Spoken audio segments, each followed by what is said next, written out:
ডিসপ্লেতে লাইট আসে না, আলোতে গেলে দেখতে পাচ্ছেন এখানে ভিতরে গেলে গ্রাফিক্স দেখা যাচ্ছে, মানে ভিভো লেখাটা দেখা যাচ্ছে, তবে ডিসপ্লেতে কোনো প্রকার লাইট নাই। তো তো ঢাকার বাইরে থেকে আসা এই ফোনটা অলরেডি তারা কাজ করেছে লাইটিং সমস্যা। অ্যামোলেড ডিসপ্লে ছিল, ইনসেল ডিসপ্লে লাগানো, এই জন্য গ্রাফিক্স দেখা যাচ্ছে। এখন আমরা এটা সলিউশন করার চেষ্টা করি। তো ফোনটা আগেও অন্যখান থেকে ঠিক এই অবস্থায় পাঠিয়েছে, অন্যখানে দেখানো হয়েছে, সার্ভিস করতে পারে না। তো আমি জানি না উনি কেন পারে নাই, কাজটা একেবারে সহজ ছিল। তো আগে যে কাজটা করতে হবে সেটা হচ্ছে অ্যামোলেড ডিসপ্লের গ্রাফিক্স আইসি সিনা। অ্যামোলেড ডিসপ্লের গ্রাফিক্স আইসি সিনার একেবারে সহজ উপায় হচ্ছে আইসিতে লাইটিং সেকশন বিল্ড করা থাকে।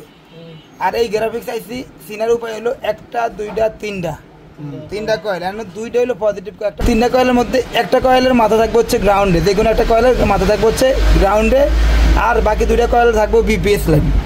যে কোনো গ্রাফিক্স লাইন কাজ করতে হলে দুইটা ভোল্টেজ লাগে, একটা হচ্ছে প্লাস ভোল্টেজ, একটা হচ্ছে মাইনাস ভোল্টেজ। ইনসেল ডিসপ্লের মধ্যে গ্রাফিক্স লাইন আলাদা, লাইট লাইন আলাদা থাকে, তবে অ্যামোলেড ডিসপ্লে লাইট আর গ্রাফিক্স লাইনের লাইন একই লাইন থাকে। তো ক্লিয়ার করে বলতে গেলে যে কোনো ধরনের অ্যামোলেড ডিসপ্লের লাইটিং লাইন আর গ্রাফিক্স লাইন একই আইসি থেকে হয়। তো এখানে একটু ভালোভাবে লক্ষ্য করুন, একটা লাইন হচ্ছে ELVSS, এটা হচ্ছে -4.6 ভোল্ট, অনেক জায়গায় -4.4 ভোল্ট থাকে এখানে। তো এর উপরে রয়েছে দেখতে পাচ্ছেন ELVDD, এটা হচ্ছে +4.6 ভোল্ট।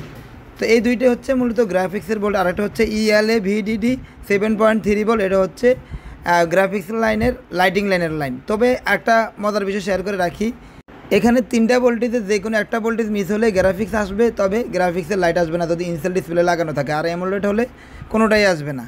তো আমরা এখানে এখন কানেক্টরের সাথে তিনটা লাইন রয়েছে, একটা হচ্ছে ELVDD, ELVSS এবং ELAVDD। এই তিনটা লাইনের জিআর ভ্যালু দেখবো জিআর ভ্যালু ঠিক আছে কিনা। তো আমি এখানে প্রথমে যে লাইনটা দেখতে এসেছি এটা হচ্ছে ELAVDD, এটা হচ্ছে লাইটিংয়ের 7.3 ভোল্টের লাইন, জিআর ভ্যালু ঠিক আছে দেখতে পাচ্ছি। তো দেখতে পাচ্ছেন ELVDD পজিটিভ 4.6 ভোল্ট, এই ভোল্টেজেরও জিআর ভ্যালু 485 আছে, তার মানে এটাও ঠিক আছে। তো ফাইনালি যে লাইনটা জিআর ভ্যালু দেখবো এটা হচ্ছে ELVSS। তো এই লাইনটা হচ্ছে মাইনাস লাইন। তো মাইনাস লাইনে জিআর ভ্যালু দেখতে হলে মিটারের প্রুফগুলো ঘুরিয়ে নিতে হবে, মানে এবার মিটারের পজিটিভ প্রুফটা লাইনে ধরতে হবে আর নেগেটিভ প্রুফটা গ্রাউন্ডে ধরতে হবে। তো আমি ওই কাজটা এখন করব। তো ভালোভাবে একটু লক্ষ্য করুন, এখানে ভ্যালু কত আসে, ভ্যালু দেখতে পাচ্ছেন 4, মানে গ্রাউন্ডের ভ্যালু। যদি শর্ট থাকে এই ধরনের ভ্যালু আসে, আপনি দুইটা প্রুফ একসাথে করেন, দেখেন কত আসে, দেখছেন 2, 3 আসে। তো এই ভ্যালুটাই ওখানে আসতেছে, মানে এই লাইনটা শর্ট রয়েছে। তো শর্ট খোঁজার জন্য এই লাইনে থাকা আমরা সবার প্রথম কম্পোনেন্ট যেটা ক্যাপাসিটার রয়েছে, এই ক্যাপাসিটারকে টার্গেট করব।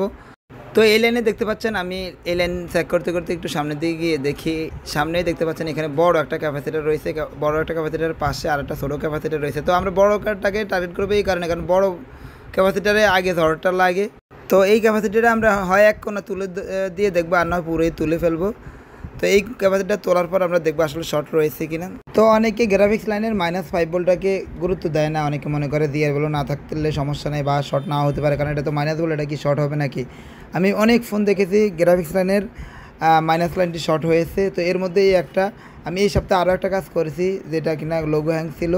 এই গ্রাফিক্স লাইনের মাইনাস লাইনটি শর্ট থাকার কারণে লোগো হ্যাংটি ছিল। তো ওই শর্ট ক্লিয়ার করার পরে লোগো হ্যাং সমাধান হয়েছে। তো আলহামদুলিল্লাহ দেখতে পাচ্ছেন অলরেডি লাইটিং লাইন এসে পড়েছে।